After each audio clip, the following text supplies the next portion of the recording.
In my world, silence isn't just a virtue, it's survival. I am the heir to a criminal empire where every spoken word is a potential bullet, which is why I sought out a silent shadow to guard my legacy. They told me she was a stone-cold killer, a woman who lacked the gift of speech and could therefore never betray the secrets of the Thorne estate. I hired her to be a lethal enforcer, a mute shield for my dying mother's room, believing her quietness was my greatest asset. But the deadly stillness I paid for was shattered by a haunting melody that shouldn't exist. As I walked past the heavy oak doors of the sick room, I didn't hear the mechanical hum of a ventilator or the hushed whispers of doctors. I heard a voice, rich, melodic, and terrifyingly familiar. My mute bodyguard wasn't just humming, she was singing a forbidden lullaby from a past I had spent a lifetime trying to bury. The woman I hired to keep our secrets was breathing life into the one truth that could dismantle my entire legacy. Now, I have to decide if this hidden voice is a miracle sent to comfort my mother, or the ultimate betrayal from the one person I thought could never speak. The air in the Thorne Manor always smelled of expensive floor wax and old medicinal tinctures, a suffocating blend of power and decay. I stood in the corridor, my hand frozen on the brass handle of my mother's door. Lyra stood inside, or so I thought, acting as the mute enforcer I had handpicked for her reputation of clinical, wordless violence. To the underworld, she was a ghost. To me, she was supposed to be a tool. But as the notes of that forbidden lullaby drifted through the wood, the paradox of her existence became a threat. She had been hired because she couldn't speak our secrets, yet here she was, articulating them through a song that felt like a haunting from my own dreams. The deadly stillness of my home was gone, replaced by a melody that forced me to realize I didn't know the woman guarding my life at all. The interview didn't take place in an office, but in the reinforced basement of the Thorne estate, a place where silence is survival. I needed someone who could exist in the periphery of my life without ever becoming a witness. They told me she was a stone-cold killer, my lead strategist had whispered, handing over a file with no birth certificate and no vocal records. When Lyra walked in, she didn't look like a monster, she looked like a statue carved from grief and iron. She moved with a deadly stillness, her eyes tracking the room for exits before they ever settled on me. I laid the contract on the cold metal table. In my world, silence is the only currency that matters, I told her, my voice echoing against the concrete. I'm hiring a silent shadow to guard my empire, choosing you specifically because you can't speak our secrets. She didn't nod. She didn't flinch. She simply placed a calloused hand over the document, her gaze unwavering. To a criminal heir like me, her lack of a voice was the perfect hire. I thought I was buying a weapon that couldn't talk back. I thought I was securing my entire legacy by bringing a ghost into the house. Your post is the north wing, I instructed, standing up. Guard my mother. Trust no one. Speak to no one. As she turned to leave, I felt a strange chill, a premonition I ignored. I believed I had found the ultimate enforcer, a woman who lacked the gift of speech. I had no way of knowing that the very person I hired to protect our secrets was the one who carried the forbidden lullaby that would eventually dismantle my entire legacy. The north wing of the Thorne estate was a place of deadly stillness. It was a corridor of hushed footsteps and the rhythmic, clinical beep of my mother's monitors. I walked the hallway at 2 a.m., my mind heavy with the weight of a criminal heir trying to guard my empire. I expected to find Lyra standing like a statue outside the door, the silent shadow I had paid for. But as I approached, a sound caught me, a vibration in the air that shouldn't have been there. It was a haunting melody. At first, I thought it was a trick of the wind or a ghost in the vents, but the closer I got, the clearer it became. My mute bodyguard wasn't just standing watch, she was sitting by my mother's bedside, comforting my mother with a song. I froze. The tune was a forbidden lullaby, a sequence of notes from a past we both tried to bury. It was a song my grandmother used to hum in the old country, a melody associated with a lineage we had officially wiped from the records to protect our entire legacy. Hearing it now, from the throat of a woman who lacked the gift of speech, felt like a physical blow. She wasn't just humming, she was singing a forbidden lullaby that shouldn't even exist in this house. Her voice was low, melodic, and carried a grief that shattered the silence of my world. I watched through the crack in the door. The stone-cold killer was gone. In her place was a woman whose hidden voice seemed to be the only thing keeping my mother's heart beating. I had hired her because she couldn't speak our secrets, but I realized in that moment that she knew the deepest secret of all. Now, I had to decide, was this miracle of a voice a sign of loyalty, or was it the ultimate betrayal? The days that followed were a cold game of observation. I watched Lyra through the security feeds, looking for the stone-cold killer I had hired. Instead, I saw a woman whose deadly stillness was starting to fray at the edges. She moved through the estate like a silent shadow, but I could no longer unhear the haunting melody that had shattered my perception of her. I found myself lingering in the shadows of the north wing, watching how she adjusted my mother's pillows with a tenderness that lacked the gift of speech but spoke volumes of a past we both tried to bury. Her hands, scarred from a lifetime of being a mute enforcer, didn't just hold a weapon, they held my mother's frail hand as if she were protecting something more precious than my empire. Every time our eyes met, I searched for a slip, a tremor in her jaw that would betray her hidden voice. She remained a stone-cold professional in my presence, her silence a perfect mask. But the mask was cracked. I knew now that her mute exterior was a choice, or a disguise, designed to guard my empire while keeping her own secrets locked away. The tension in the house shifted. I was no longer just a criminal heir managing a legacy, I was a man haunted by a forbidden lullaby that shouldn't even exist. I had to know if her presence was a miracle sent to heal my mother or the ultimate betrayal meant to dismantle everything I had built. I began to realize that the perfect hire was actually the most dangerous person in the room. She wasn't just guarding the door, she was guarding a truth that threatened my entire legacy. If silence was survival, then information was the weapon that maintained it.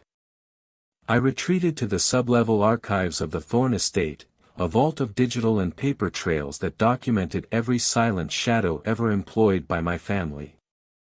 I needed to know why a stone-cold killer was humming a song that belonged only to my bloodline. The file on Lyra was dangerously thin, a high-stakes paradox of redacted dates and ghost locations. My sources had insisted she was a mute enforcer with no ties to anyone, but as I bypassed the encryption on her intake biometric data, a different story began to emerge. There were gaps in her timeline that aligned perfectly with the past we both tried to bury. I cross-referenced the frequency of the forbidden lullaby with old regional records from the territory my mother fled decades ago. The melody wasn't just a song, it was a signature of a resistance movement that had nearly dismantled my grandfather's entire legacy before I was even born. "What are you doing in my house, Lyra?" I whispered to the flickering monitor. The investigation revealed that she hadn't just appeared from the underworld, she had been tracked near the ruins of my mother's childhood village 3 years ago. I began to realize that hiring her wasn't my stroke of genius, it was her plan. She hadn't been chosen specifically because she couldn't speak our secrets, she had positioned herself to be the only choice. The hidden voice I heard in the sick room wasn't an accident. It was a breadcrumb. Now, I had to find out if she was here as a miracle to offer my mother a final piece, or if she was the ultimate betrayal sent to finish the job the resistance started 40 years ago. The air in the study was thick with the deadly stillness of a confrontation that had been brewing since the first note of that melody. I waited for Lyra in the dark, the glow of my cigarette the only light in the room. When she entered, she didn't make a sound, the silent shadow I had hired specifically because I believed she couldn't speak our secrets. I stood up, the chair scraping against the floor like a serrated blade. "I hired a stone-cold killer," I said, my voice low and dangerous. "I hired an enforcer who lacked the gift of speech so my empire would be safe." She remained motionless, her face a mask of professional indifference. I stepped into her personal space, the high-stakes paradox of her presence making my blood cold. "But I heard you, Lyra. I heard the humming. I heard the forbidden lullaby that shouldn't even exist." I saw it then, a microscopic tremor in her hand. The mute bodyguard was finally showing a crack. "What I discovered in that sick room didn't just break your silence," I whispered, leaning in. "It threatened to dismantle my entire legacy." I grabbed her wrist, not as a lover, but as a criminal heir demanding the truth from a subordinate. "Sing it for me. Use the voice you've been hiding to tell me why you're really here." She didn't pull away. Instead, she looked me directly in the eye, her gaze a mixture of a miracle and a betrayal. For a long minute, the only sound was the ticking of the clock. Then, her lips parted. The hidden voice was no longer a secret, but a weapon she was finally ready to draw. The silence in the study didn't just break, it dissolved under the weight of a truth we both tried to bury. Lyra didn't speak in the way I expected, there was no frantic explanation or plea for mercy. Instead, she let out a single, melodic breath that carried the resonance of the forbidden lullaby I had heard in the sick room. It wasn't just a song, she whispered, her voice rasping from years of forced disuse. It was a map. The revelation struck me like a physical blow. As a criminal heir, I had been taught that my empire was built on iron and blood, but Lyra's hidden voice suggested it was built on a foundation of stolen legacies. She revealed that she wasn't a stone-cold killer by choice, but a survivor of the very purges my family had initiated to secure our entire legacy. The lullaby was a mnemonic passed down through the women of her village, the same village my mother had fled. It contained the coordinates to a ledger that proved my family hadn't inherited their wealth, they had seized it through the ultimate betrayal of their own kin. I looked at the woman I had hired to be a silent shadow and saw, for the first time, the high-stakes paradox of our existence. She wasn't just guarding my mother, she was protecting the only person left who knew the melody's true meaning. What I once thought was a miracle of comfort was actually a haunting reminder that my world was a deadly stillness built over a mass grave of secrets. My mother didn't just forget the song, Elias, Lyra said, her eyes burning with a fire that threatened to dismantle my pride. She was silenced, just like I was. The deadly stillness of the Thorne estate didn't just feel empty anymore, it felt like a vacuum waiting to be filled by my enemies. My realization that Lyra was a high-stakes paradox wasn't a secret I could keep for long. In our world, a stone-cold killer who suddenly finds her voice is a beacon for every shark circling the empire. By dawn, the encrypted lines of my criminal heir network were buzzing with a terrifying rumor. Someone had leaked that the silent shadow I hired specifically because she couldn't speak our secrets was actually a vessel for a forbidden lullaby that could dismantle my entire legacy. The stakes shifted from internal suspicion to an external hunt. The informant, a breach in my inner circle, had alerted rival syndicates that Lyra's hidden voice held the coordinates to the stolen Thorne ledger. The threat, my mother's sick room, once a sanctuary, was now a bullseye. My enemies knew the haunting melody was the key to unseating me. The choice, I had to decide if protecting Lyra's miracle was worth burning down the empire I was born to lead. The emotional mystery of the song was now a race against time. My rivals weren't just coming for my head, they were coming for the voice that shouldn't even exist. For the first time, I wasn't just guarding a dying mother, I was guarding the woman who held the power to either destroy my past or save my future. The deadly stillness of the estate didn't just break, it exploded. The rhythmic beep of my mother's monitors was drowned out by the heavy thud of tactical boots breaching the north wing. My rivals hadn't just come for my life, they were hunting the hidden voice that threatened to dismantle my entire legacy. I stood at the top of the grand staircase, my weapon drawn, but it was Lyra who moved first. The stone-cold killer I had hired wasn't just a silent shadow anymore. She moved with a terrifying, fluid precision, a mute enforcer turned whirlwind of steel. As the first wave of assassins reached the sickroom door, she didn't just fight to kill, she fought to protect the haunting melody she had used to comfort my dying mother. The high-stakes paradox of our situation reached its boiling point in the flickering lights of the hallway. I saw her cornered by 3 men, her back against the door of the woman who held our shared, forbidden past. For a second, I hesitated, wondering if this was the ultimate betrayal, if she would lead them to the secrets we both tried to bury. Then, she did something that shattered my world again. Amidst the gunfire and the chaos, she let out a piercing, melodic cry, not a scream of pain, but a sharp, rhythmic note from the lullaby that shouldn't even exist. It wasn't just a song, it was a signal. In that fierce showdown, I realized she wasn't just a miracle or a betrayal.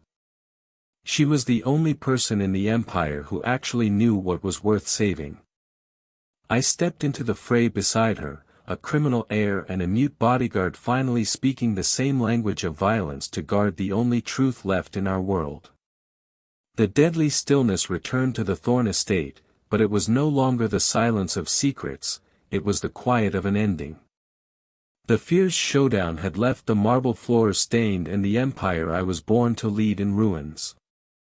My mother passed peacefully in the dawn light, her hand still resting in the calloused palm of the stone-cold killer I had hired to be her shield. I stood on the balcony, looking out over the legacy that had nearly been dismantled by a single hidden voice. Lyra stood beside me, no longer a silent shadow but a woman whose haunting melody had rewritten my future. She didn't need to speak, the forbidden lullaby had already said everything. They told me you were a miracle or the ultimate betrayal, I said, my voice rough from the night's violence. I realize now you were both. The high-stakes paradox of our lives had reached its resolution. By breaking her silence, Lyra hadn't just exposed the rot in my family's past, she had given me the gift of speech to build something new. The forbidden song shouldn't even exist in a world of criminals, yet it was the only thing that survived the fire. As we looked toward the horizon, I knew the criminal heir was dead, buried alongside the secrets we both tried to hide. Whether her voice was a miracle that saved my soul or a curse that destroyed my empire, I finally understood that some melodies are worth the ultimate betrayal. The conclusion of this journey marks the end of the Thorne legacy as I knew it, but perhaps the beginning of something more honest. In the deadly stillness that followed the battle, the marble floors of my inheritance remained stained, but the secrets that once poisoned this house were finally laid to rest. As Lyra and I stood on the balcony at dawn, it became clear that her hidden voice was neither just a miracle nor a simple betrayal, it was the catalyst for a total transformation. The forbidden lullaby that survived the fire proved that even in a world where silence is survival, the truth has a melody that cannot be ignored. My life as a criminal heir ended with my mother's final breath, replaced by a future built on the gift of speech and the courage to protect what is truly worth saving.